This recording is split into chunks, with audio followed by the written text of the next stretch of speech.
Okay guys, so today what I'm going to do is I'm going to talk about creating a very basic lead magnet so that you can capture some of these details and insert them into the CRM. And I'm going to use an example of an ebook to illustrate this. So there's a couple of things that we need to get in place first.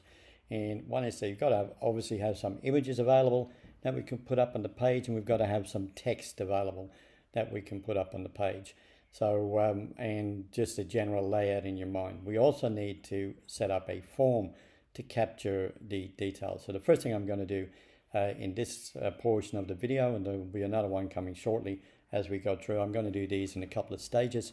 So the first thing we're going to do is we're going to set up a form to actually collect people's details. Now, in order to do that, we go down to where it says sites, and we scroll across the top to where it says forms. And then we select builder because we want to build a form. All pretty intuitive, right? Okay, so I'm just going to add a form. And I'm going to give it a name. So at the moment it's called form 1. So the first thing I need to do is actually go into options and give it a name. And I'm going to call it funnel ebook.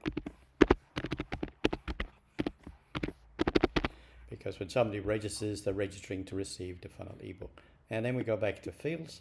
And what fields do I want? Well, I want to get the person's first name, obviously, the last name. I want their phone number, and I want their email. Now you can add a lot of other options in here, and there's also one where you can have a custom options and add custom fields. But at the moment, we're just going very basic. So I'm going to ask for the name, their first name, their phone number, and their email. And the reason for the phone number is in some cases I may want to SMS them, so we need their mobile number in order to do that. Okay, now there's a little bit of the layout issue here that I don't like, but you can leave it if you're happy with it. So for example, I don't like the label and the placeholder saying the same thing, and this portion inside the box is called a placeholder, plus the placeholder is a little bit hard to read for me. So I'm going to delete the labels up the top, and I'm going to increase the visibility of the placeholder information in here. So in order to do that, I need to go to styles.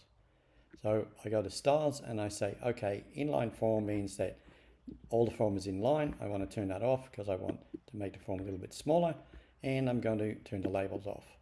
And the last thing I'm going to do is change the color of this placeholder text so that we can actually read it a bit better. So it's got to scroll all the way down here to find placeholder, and I just select this, and I'm going for black.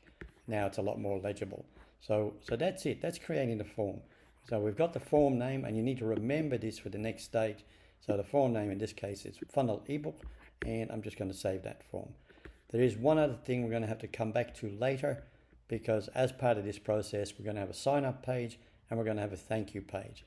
Now when they submit the form, at the moment it's going nowhere.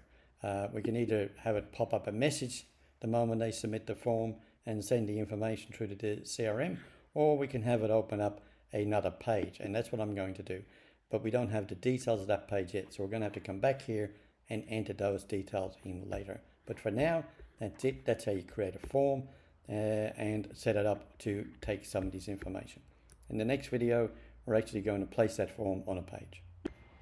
Just save the form, and that will do for now.